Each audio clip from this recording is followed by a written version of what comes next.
thank you for joining us for another episode of Attribution Nation.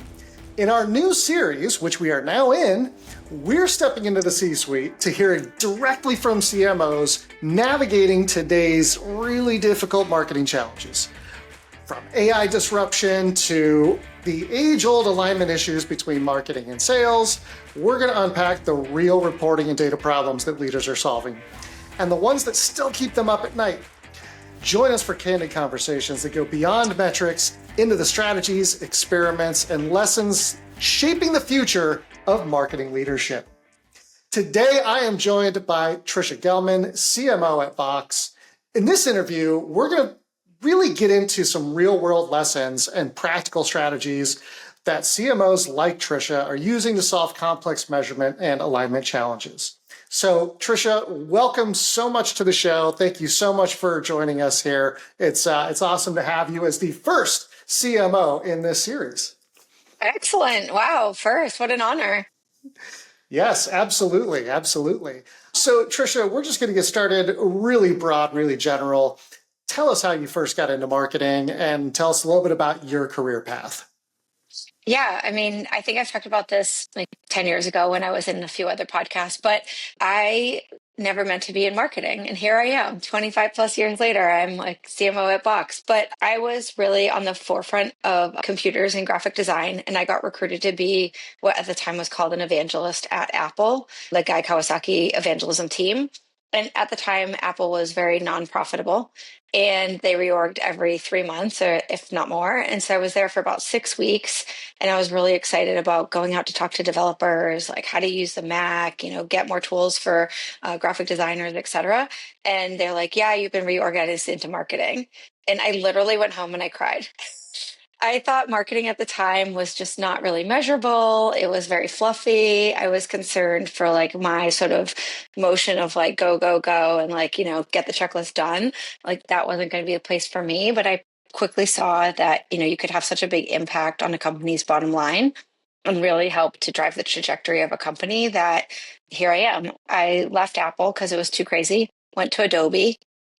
I was at Adobe for 9 years, worked luckily with Chuck and John in product marketing around PostScript, which then turned into over time working on the launch of the Creative Suite, really helping them roll up the whole business. But then in my 9 years there, I worked on either OEM product or shrink wrap. I realized I could not be pigeonholed as a shrink wrap box person, or I would probably not have a career in 10 more years. And so I went in pursuit of working for a cloud software company. I did a small startup for Oh, go ahead. I want to ask you a question. When you say shrink wrap, does that mean that you were designing the boxes and the actual physical copies of the software, or what does that mean? So at Adobe, I was working on the Creative Suite and the creative products, and the only way we distributed them was in a shrink wrap box.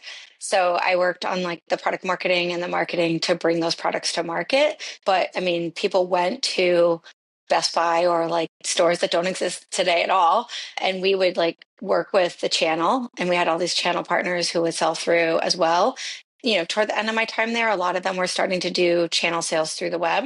And in the end of my time at Adobe, we were doing direct sales online, but of boxes that would ship to you. Remember those days? Yeah. Yeah. Well, it was funny because in my last year and a half that I was there, Google actually launched red eye reduction on their website as upload your photo here, reduce the red eye, et cetera. And I was like, hey team, this is probably 50% of the reason that consumers buy Photoshop, and they're paying hundreds of dollars to have that, and they can do it for free. And Google, I think this cloud thing is a huge threat to shrink wrap boxes. And they're like, no, it's fine.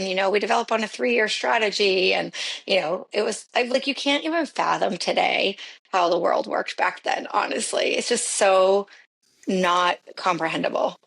Well, it's for people listening. It's the difference between Blockbuster and Netflix, right?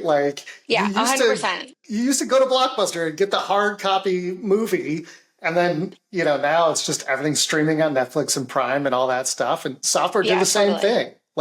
Totally. And Adobe, I think Shantanu's done an amazing job of really helping to pivot the company from that shrink wrap box time when 90% of the revenue was in that every 3 years you buy a new box kind of strategy to like, how do we actually do recurring revenue, et cetera. And, that's pretty cool, but I didn't want to stick around for it. So I went to a startup that was doing software for the web for photographers, which what like a Squarespace is today.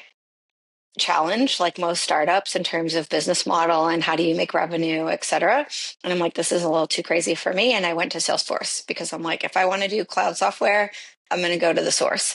And I was there for 9 years and I helped to build out the entire demand gen function. I worked in product marketing. I helped to launch lots of products and then realized if you really want to have an impact in marketing, you should be in charge. And so I went to run Canada for Salesforce as the CMO of Canada. And then they decided, like most American companies, that Canada is not really like 100% of an investment business. It's just a rounding error for North America. And I left so that I could be a standalone CMO.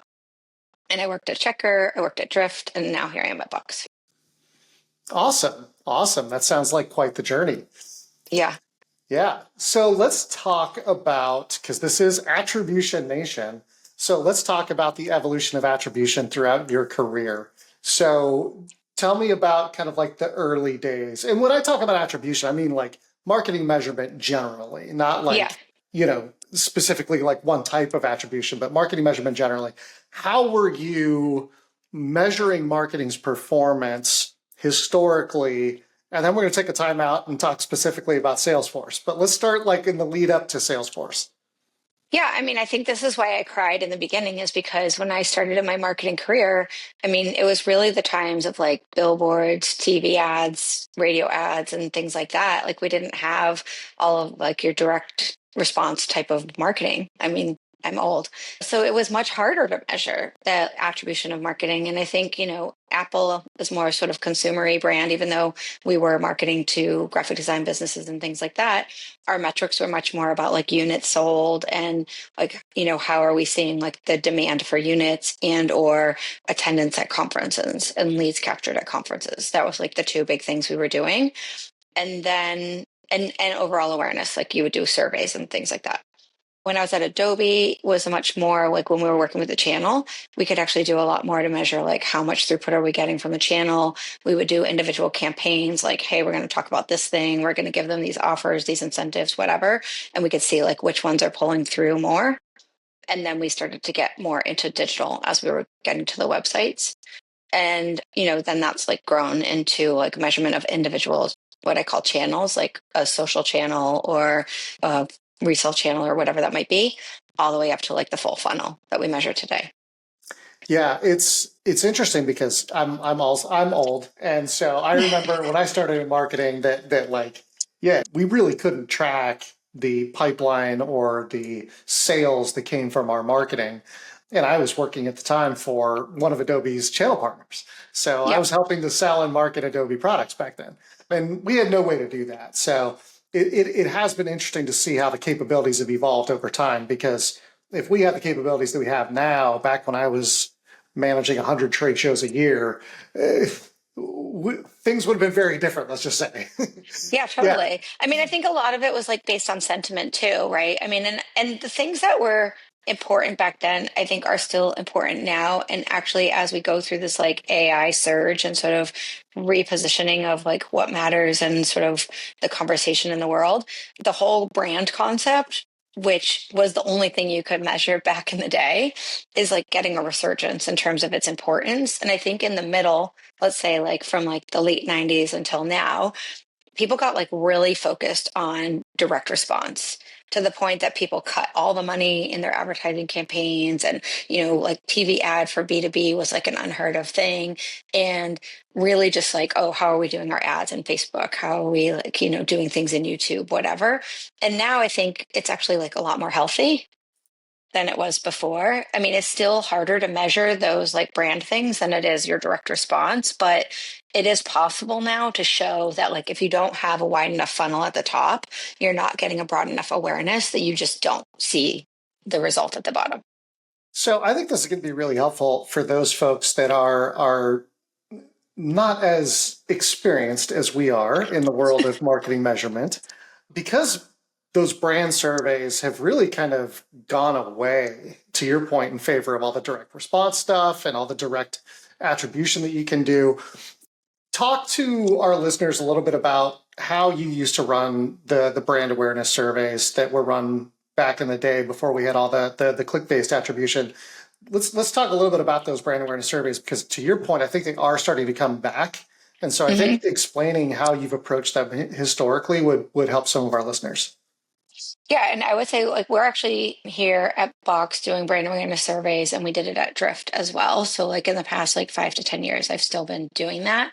I think the thing that people are also doing to replace, let's say, like a traditional survey that we used to do back in the day, we would like literally call people, and that's how you would fill out a survey, because this concept like of a survey monkey type survey like wasn't really 100% adopted.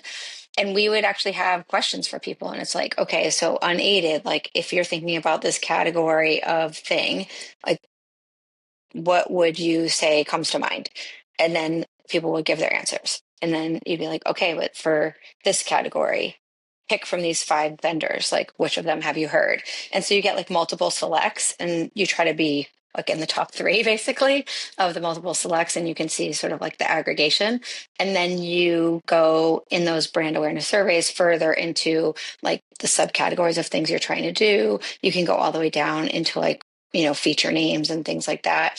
It just depends. I would say there's 2 parts to brand awareness surveying.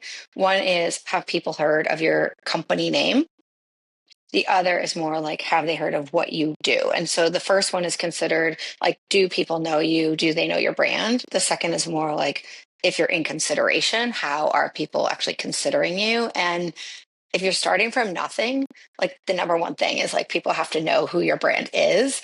But like at Box, most people know Box, at least in the category of things we do. So the thing from a brand perspective is like, do they know what we do underneath just our name? And are they in market or thinking about those things? Got it. Thank you for that explanation. I think that's going to help folks quite a bit. Talk a little bit about how you all approached attribution at Salesforce, because I mean, Salesforce CRM, Salesforce has campaign influence baked right into it. Were you eating your own dog food, or did you have some other methodologies that you were using for attribution? Yeah, so when I first started at Salesforce, it was almost like the Apple moment where I was going to cry, because I was in product marketing, and at Adobe, product marketing owned the P&L. Like we owned like the entire budget globally, we distributed it, we aligned it toward the goals, et cetera. When I joined Salesforce, product marketing owned like messaging and like creating assets for events. And I'm like, wait a second, like there's nothing to measure. I'm just going to bust my butt, and like I'm going to have no sense if anybody likes what I'm doing or anything else. They're like, well, if Mark doesn't yell at you, you're good. And I was like, okay.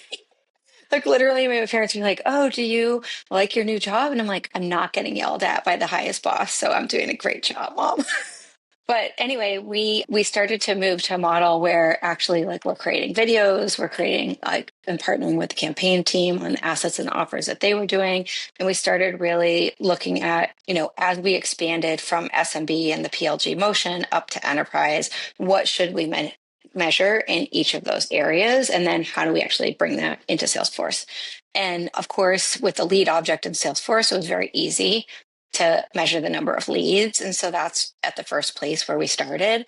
But even at that time, I was pretty sure that measuring the lead number was the wrong thing to measure, because it's very easy to game the system on a lead number. I mean, I'll just say to the audience, like if anybody gets to sign up for the lead number, go for it all day, every day, because like you can game it, you can hit that all the time, but you're not going to be able to say like you really drove the business forward. And so it was actually a challenge, because it was harder to measure marketing leads conversion to pipeline and to attribute what was happening from marketing versus what was happening from sales. And so it took a little while internally to like build the alignment on the fact that what we needed to look at was pipeline, and marketing could own a pipeline number and sales could own a pipeline number.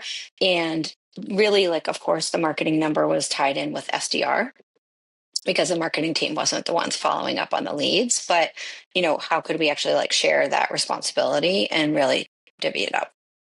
So were you using like a last touch model, a first touch model, or a multi-touch model back then?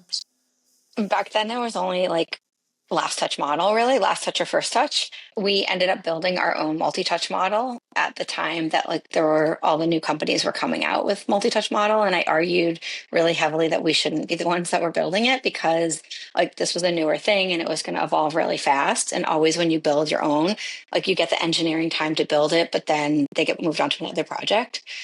That's like a common thing no matter what company you're in, and so it's hard to maintain. But in like 2010, between 2010 and 2012, we basically built out the entire like sophisticated marketing ops at Salesforce. And I mean, at that point the company was already like over probably 2 or 3 billion in revenue. So I think like for people to understand, it's like there's a lot of companies that grow really fast that like don't do this stuff really well until like they get to a challenge, which is what happened at Salesforce. Like we were expanding from PLG all the way to enterprise. Now that we were having these huge big deals, everyone's like, oh, the pipeline looks amazing. Wow, we're going to have a great quarter. And then we would like miss a quarter. And it was because we had these big deals that were really lumpy. And historically, we had SMB deals where like create in the quarter, close in the quarter, move it forward, like high velocity. So we really had to like parse out like what should the goals be by segment, by grouping. So that forced us to have more rigor in what we're doing. And then like we were pretty advanced. We were able to actually use the campaign object in Salesforce to then tie our spend to the campaign object, to the leads, to the conversion. And we could actually say like not Facebook, but like this ad in Facebook delivered Y pipeline. And we were able to track it through. And I think like when I would go and talk to people about it, they're like, no one else is doing this. I love what you said about two different pieces there. Number one is that as you changed your audience, you had to change the metrics that you were tracking and the way that you were tracking success because it was a completely different sales cycle. You went from super transactional to year-long sales cycles with enterprises. And I think why this is important to point out is because most organizations, when they make that change, and I mean, I've been a part of numerous organizations where the we're going up market thing has happened. And the problem is that where a lot of these organizations fail, particularly with measurement, is that they measure the same things in the same way that they did previously even though now their target is somebody completely different. I think it's really important for our folks to understand that as you change your audience, your sales cycle changes and the metrics you have to track change. Super Yeah. important. And I also think like the role for marketing changes, right? So like the percentage of contribution from marketing that's like literally just attributable, not like the brand. Like my view is that the brand activities, like they should be the umbrella for everyone. And you shouldn't really have a salesperson ever trying to close a deal, whether it's like small or large enterprise, without like some recognition of who you are. Like if the sales team is having those conversations, your close rates become really, really bad. You get lots of sales attrition. It's just not productive for the organization. So marketing's role should be to create the air cover for everybody. And you as a marketing leader just have to take the hit on that like you're probably not going to get the credit, but that's okay. If you have good sales velocity, good sales productivity, you're winning as a marketing leader because you're actually creating that for the team. Then you have to have like, what is it that marketing is literally doing? And so like in SMB business, marketing has to contribute a lot because you're not going to get to that velocity just with the number of salespeople that you have. And you also have to have like high volume of like deal talk, close, etc. And so marketing has to contribute really heavily there. And you should probably make sure that you measure first touch because the cycle is not that long. And so you want to make sure like how much is marketing bringing into the funnel? And then you can measure on last touch too, but like you literally have to hold your team accountable to both. Whereas when you're in like higher up market, you probably have a lot more like impact on like maturing deals or you're doing things that are like more last touch. And so like you still probably want to bring in like some amount of first touch, but there's going to be a lot more value in the last touch. And the percentage of what marketing is like sourcing, contributing is going to be less. Right. Yeah. Because of what sales is Absolutely. doing. Yeah. Yeah, for sure. The other point that I wanted to call out from what you were saying is the operational rigor that is required to do well with marketing measurement. You cannot get good marketing measurement and data without that operational rigor. Sometimes when we run a trade show, we put people into a campaign, and sometimes we don't. Like, okay, great. Well, then how are we going to measure trade shows if sometimes we do, sometimes we don't? Right. Like, you have to have that operational rigor to do things the same way every single time to make sure that your data is consistent throughout all of your different channels and tactics that you're running. That operational rigor is super important, and I just don't think most orgs understand how important it is. Yeah, I also would say that it's really important that you get your data into your main reporting source from the beginning. So, like, I meet a lot of companies and they're using Marketo, for example, or some other system like that. And they're like building the responses and touching them and like doing different activities until they get to what they call an MQL. And then they're handing it into, like, let's say Salesforce. And like that to me is just the worst thing you could ever do, because then you're like, oh, well, look, this source was an amazing source. And it's like, no, that source sucked. You had to touch it 27 times in your other system before it got into Salesforce, but now it closed at like, a 50% rate. It's just like you're not really seeing what's happening. And if you want to be successful and make the right trade-offs, you have to see from like the first touch response, like all the way in. Well, not to mention that all of your dates are wrong. So, like, Yeah. if you're syncing somebody to a campaign, they're not going to be synced to that campaign until months after they actually Right. engage with that thing. So all your dates are wrong. Like, Totally. it's so Absolutely. bad. It's so Yeah. bad. But Yeah. so many people do it. And I think people still do it.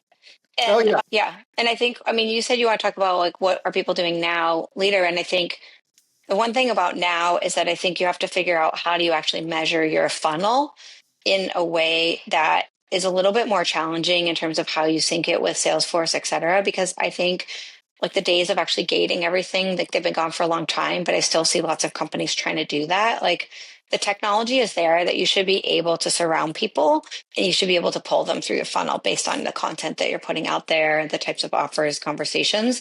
And you shouldn't actually have like, here's my timestamp, like lead that came in, as much as like an understanding of like where was the like person first touched. Yeah. It's like a Yeah. different data synthesis challenge. Yeah, and it's made even more difficult with folks that are on, like, for example, ABM, where they just create leads through whether it's Zoom Info or LinkedIn Hmm. Sales Nav, and then as soon as they realize that this is a target account, they create an opportunity. Like, it becomes even more complex then, because now those lead stages don't matter anymore. It's opportunity stages that matter Right. now. And sometimes you've got a mix of both happening in an Totally. organization that Depending has on a like how mix much of, segments.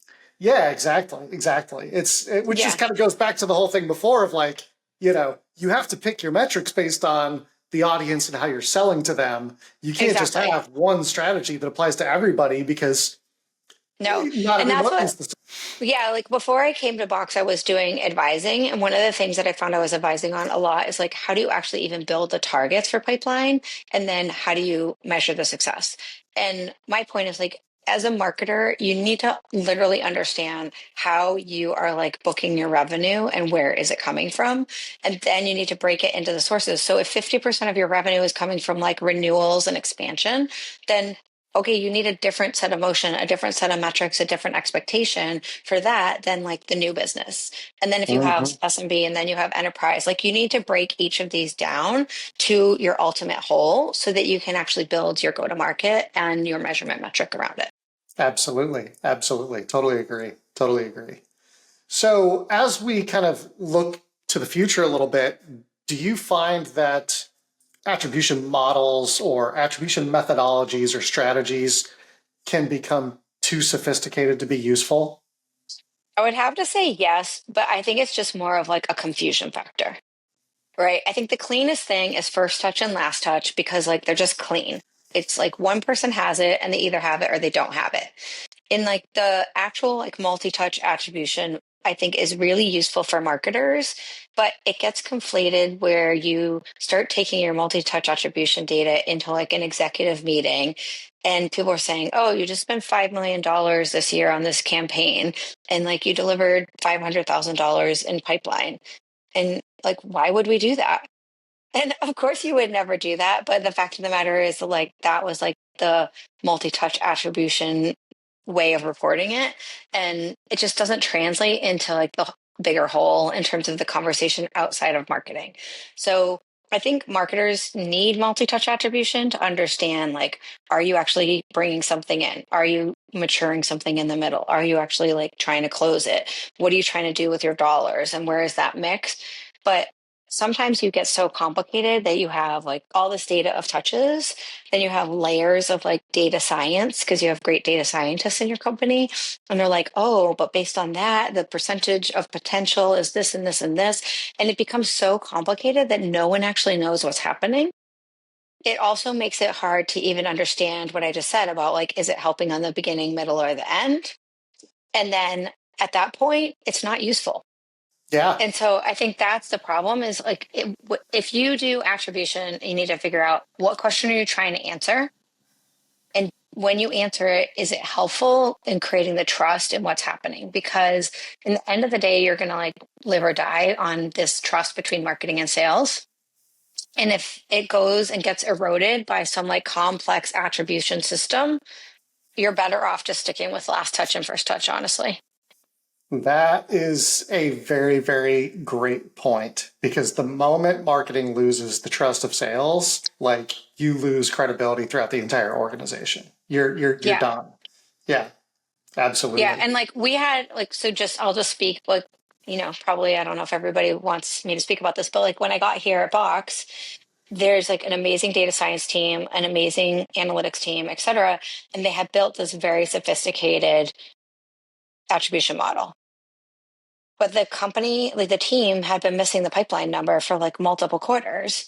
And when I said, like, let's look at the data to figure out what it is that's working and what's not working, it was like so complex that we couldn't really identify like what action would we take right now, as well as what action would marketing take, what action would sales take. And there was no trust from sales that like what marketing was doing was actually helping at all. So we just agreed like we're not going to use it anymore. Like we still use it in the background because the marketers who have been here know how to use it to help them. But we basically went to a last touch model. We just need to like reboot the entire system and rebuild the trust and realign of like what is each team doing and how are they contributing and like how are we actually going to hit our numbers. Yeah, I think there's an important point in there of understanding who your audience is for the metrics that you're reporting out and tailoring those metrics to that audience. You would never provide email click rates to the board. Like Right. everybody knows that intuitively. Like they couldn't possibly care less. Right. But People as show up soon with it all as the time. people show up with it all the time, that and then like same thing with like going to sales. People will be like, yeah, we're going to report out to sales and we're going to report these metrics. And sales like, I don't care about any of that shit. Like, Right. just tell me this, this, and this. And you're like, oh, okay, well, we'll do that next time. So I think it's really important for marketers to understand who your audience is before you start building that fancy deck that we know you're going to build and it's going to look amazing. It's going to have all these great numbers in it. But if the recipient doesn't care about any of that stuff, you're wasting your time completely. 100%. And even like at Salesforce, we started with the leads, right? We convinced everyone the lead number wasn't the right number. It was the pipeline number. Then we like went down to like the individual like spend item, like a specific ad in Facebook. And then we basically built out attribution. And the point of the attribution was for marketers to be able to see like, what are you doing? Your goal is to actually get this thing to an opportunity.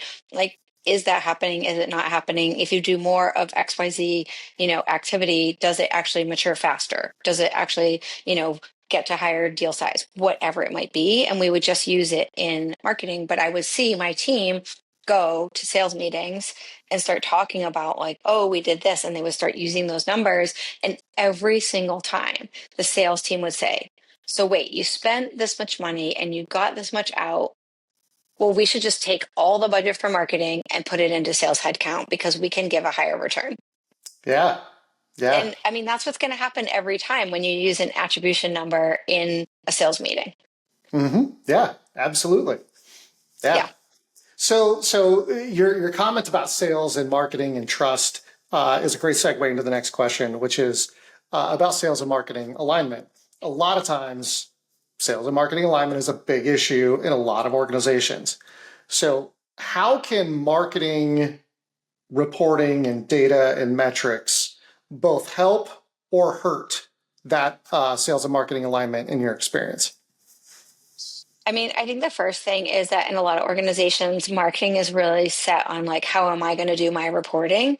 And it ends up that you have different dashboards, different numbers, and you show up with sales to talk about things, and you don't even have the same numbers, right? You're like, oh, our overall pipeline number is 90 million. And they're like, no, it's 120 million. And instantly, like, you might as well just walk out of the room because like now there's no credibility. And so you have to make sure that you're building on the same data sets, and then you can figure out, okay, what is it that I need to measure versus somebody else? But as much as you can use the same nomenclature, the same data sets, I think that's the most important thing on building the trust.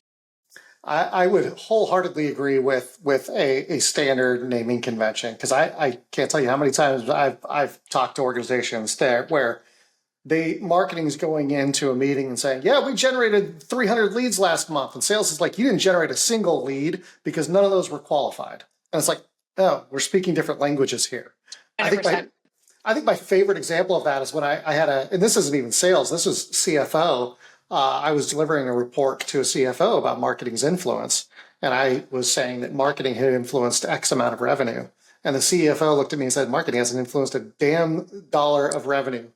I'm like, yeah, look at the numbers. He's like, that's sales or bookings. That's not revenue. Revenue is invoices paid. It's cash in hand.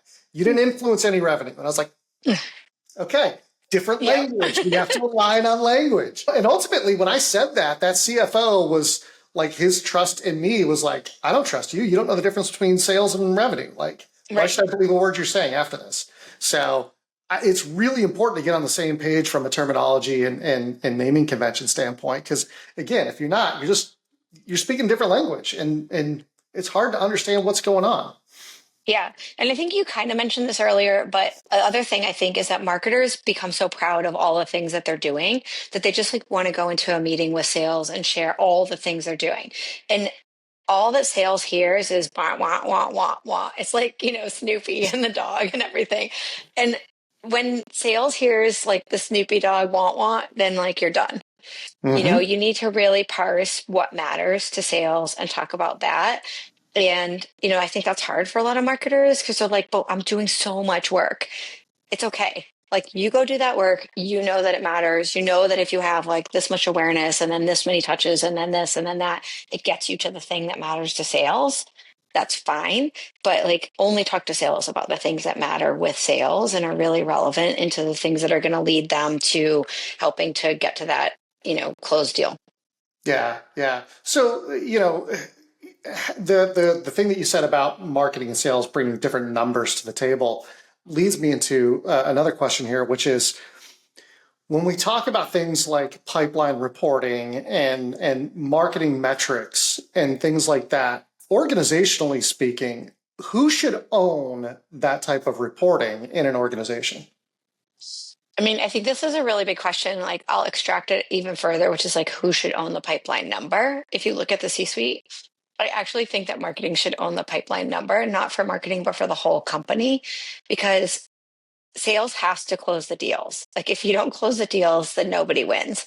But like, they should be accountable for that. And so then, like, it can happen that because what they need to be measured on is the deals, that their conversation about the importance of the pipeline and whether they have the pipeline or not becomes a little bit conflated in terms of what's being discussed.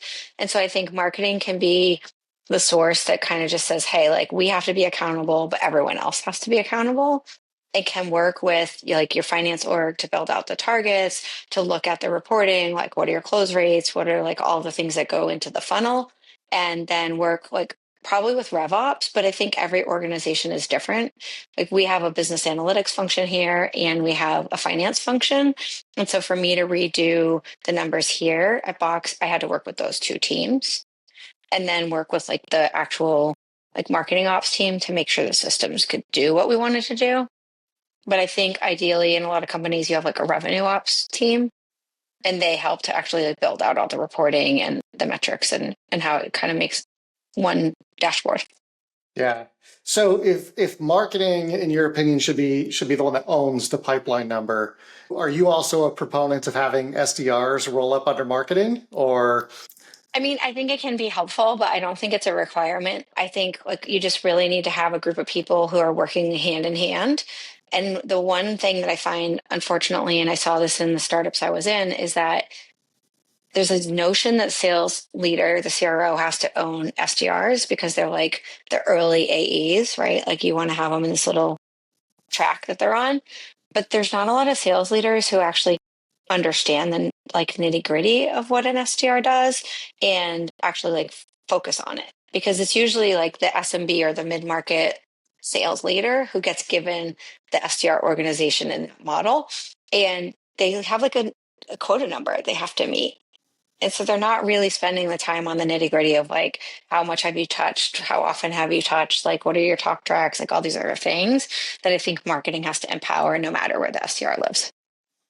Yeah, I think the other thing that I think of when I think about whether or not SDRs should be rolled up under marketing is how we've incentivized SDRs, because I see a lot of times where organizations will incentivize a certain behavior because it seems like, hey, we want to incentivize this behavior, but then there's a downstream impact of, well, yeah, we want to incentivize that behavior, but it also means that they're going to do the other stuff. Very Exactly. specifically, I mean, like a lot of times organizations will give SDRs a commission bump if they sourced the lead, which means great, because we want SDRs to do their own prospecting and we want them to source their own leads. But that also means that they're going to focus more on the leads they source than the leads that marketing sources. Because if Yeah, I want to increase my commission, I want to have a higher percentage of sourced leads from me being the ones that turn into pipeline and deals versus the totally. ones that come from marketing. So you end up with mixed goals that don't align and actually work in competition and in conflict with one another. Yeah, I think that that's where what I think is like the ideal thing nowadays is that you actually work on like an account structure. And it's not about like the individual lead or the individual opportunity, but it's like in that account, like how many accounts are you maturing and then building that model of like how many accounts do you have to close, et cetera. Because you have to touch all the leads. But I also think like back in the Salesforce days, I mean, and I think they still do this at Salesforce, it's like if a lead comes in, they have to touch it within 5 minutes. Oh yeah, yeah. They still have like a And super fast it's like a response super fast rate. thing, which like the data shows that if like somebody's on your site and you touch them, like it's going to be better, which is why also like my time at Drift, it's like you should have something on your website that actually just touches the people. Beyond that, I think at Salesforce, we had like a 30-day like working window for a lead. And if the SDR couldn't get the deal done and move to like an actual opportunity in 30 days, then it got archived. And I mean, so many deals beyond just like a small SMB company take more than 30 days. So, like, what's the benefit for an SDR of talking to a larger company? Not great. The other thing is that, like, a lot of times, like, let's say I'm the CMO and I'm looking for some MarTech stuff, software. I don't have time to go and research that. I'm going to assign somebody lower in my organization to go research that. And then when they're talking to the SDR, they can't talk about BANT and all the things that would basically qualify that lead. So then it would get archived. If you think about your leads as almost like the number one intent signal, and then you have the SDRs swarm like the key titles that you want to bring into the deal, I think it's such a better use of your money and your dollars. But then if you have the like, I sourced it versus marketing sourced it battle happening, it becomes really detrimental. So that's where, like, if you say, oh, did we actually bring in an account? And like, do we get the account to opportunity? You can have a lot more success. Yeah, I try to avoid that whole fighting for credit thing, Yeah. like as much as possible, because that never goes well. That's a great way to just get two teams to not cooperate with one another ever again, is when you Yeah. start And I think, fighting over credit. the good thing to talk about as it relates to attribution in the C suite is that I think the point of attribution is really like to triage what's happening in your business. And I think a lot of people get caught up in like, oh, am I getting credit for this? And am I going to get budget because I got the credit and all these other things? Like, as a C suite leader, you have to be all in on the fact that your company lives or dies based on the booked revenue or the book business. And everybody basically is there to do that. And so you are all in together on getting there. And it can't be like, Hmm. oh, well, I sourced my part of the pipeline and they didn't source their part or this or that or whatever. It's like we missed our goal as a team.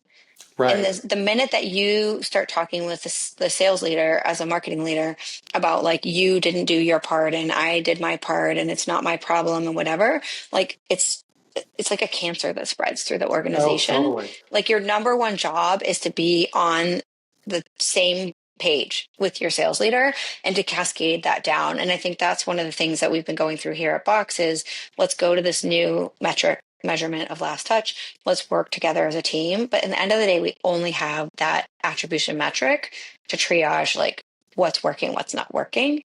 And in the end of the day, like every conversation is about like, what do we need to do to basically get to our repeatable ARR? Yeah, yeah, I agree. Any kind of marketing reporting should be designed to do better marketing. Simply put, that's it. We just want to do Yep. better marketing. Anything that gets into the credit game, just stop doing it. Just Yeah, put it 100%. down right now, walk away from it, and never look back. It's just, Yeah. And that's also it. like the people on your team, right? Like you have to make sure that you're hiring the people on the team that have the mentality Right. Yeah, absolutely. Yeah. and holding people accountable to that too. Yeah. Oh, I could spend an hour talking about accountability. But I think that that's part of attribution, right? Is like being able to have that accountability within your marketing team so that like the dollars you're spending, the people on the team, like everybody really like serves their part. Yeah. Otherwise, Yeah. like, you have some people that are total freeloaders and some people that are just like working their butts off. Well, I think that as a leader in an organization, it's important to understand that, like, look, not every campaign we do is going to be successful. Not every we're going to miss some of our Right. swings, right? And so, giving people the freedom to understand that, hey, look, you're not going to hit a home run every time. You're going to swing and miss. You're going to have some strikeouts, and when you have Yep. those strikeouts, it's important to learn from them, right? Exactly. So that we don't repeat the strikeout over and over again. And I think that that's where a lack of accountability comes from is people are afraid to say, hey, my campaign sucked, but I learned these 5 things from it that are going to help me make it better next time. People are Yeah. so afraid to do that because they're not given the freedom to fail by their leaders. Right. Their leaders expect every at bat to result in a home run. And if it doesn't, you're going to get fired. Yeah, I think, on that note, I think it's important to like allocate a certain amount of your funds to like experimental things. And I think, especially with the pace that things are changing with AI, like, I mean, it's always been this way, but like you have to try things at a small scale so that you can then blow them up later. And for sure, like the things that are your best performing like tactics today in 6 months are just going to stink. So like you got to figure out like what's that next thing that you're bringing in so that you actually can like remain fresh and continue to grow. Because that's the thing is like the number just keeps getting bigger every quarter, every month. It's not Yeah. going backwards. Nope. Yeah, we've had a lot of leaders talk about experimentation budgets in Yeah. marketing, and I think that that is a huge thing that marketing leaders should plan to have is an experimentation R&D budget, whatever you want to call it. But yeah, Yeah. absolutely. And I think it's important there, especially that like you really push with the team, like, okay, fail fast, learn fast, like let's bring things back. Yeah, absolutely.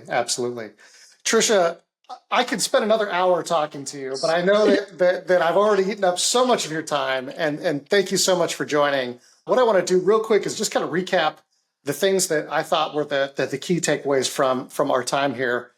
So number one, if you get offered to sign up for a lead number, take it because you can hit that 100% of the time. So go for it. If that's what you want to sign up, if that's what people will let you sign up for that. Another one is that as you change your audience and who you're selling to and your go-to-market motion, you have to change your metrics to meet those folks. You have to know who the audience is and then tailor the metrics accordingly before you build that fancy deck as well. So it's not just audience that like we're marketing to, it's also the audience that's going to be receiving the metrics. You have to pick the metrics to match the audience that we're going to measure, and then what we're delivering in the deck has to also match as well. Marketers need multi-touch attribution to see what they're achieving and how they're moving people through different stages of the funnel. Without that, you can't really see what's happening in that messy middle. Sometimes you just have to reboot the entire system because it ain't working and it's not building trust, and it's sometimes we do have to take that step back. Hey, cool, we got multi-touch, but nobody trusts it or believes it. Okay, let's step back to single touch. speaking the same language and having a similar naming convention across teams in the organization is super important for trust building and building confidence and in between across the teams. So that's a huge one. This one, I love this one. We haven't even really had a chance to double click into this one, but attribution is designed to triage what's happening in your business. It's designed to figure out what's working and what's not working so that we can, as an organization, do better marketing. And then the last one here is plan for experimentation. Plan for stuff that we know we're going to have more strikeouts than home runs, and that's okay. But we're going to fail fast and learn fast.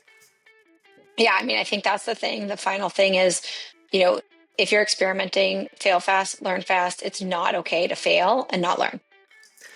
Absolutely. It's okay to fail and learn, but if that learning part doesn't accompany the failure, then it's just the then failure. We're all just off surfing at the beach, so it's great. I mean, which sounds kind of nice. I could go for that right now, but right. Not in the context of the business world. Yeah. Right. Well, Tricia, again, thank you so much for joining. I've really enjoyed the conversation. I think there's some really good stuff that you've said that I think our listeners are going to learn a few things and take some things away. So thank you so much for taking the time. Thank you. I think it's an area I'm really passionate about. And so I've had a great conversation. Awesome. We're passionate about it as well. But so I'm always happy to talk shop about marketing, reporting, and data. So thank you. Awesome. Thanks.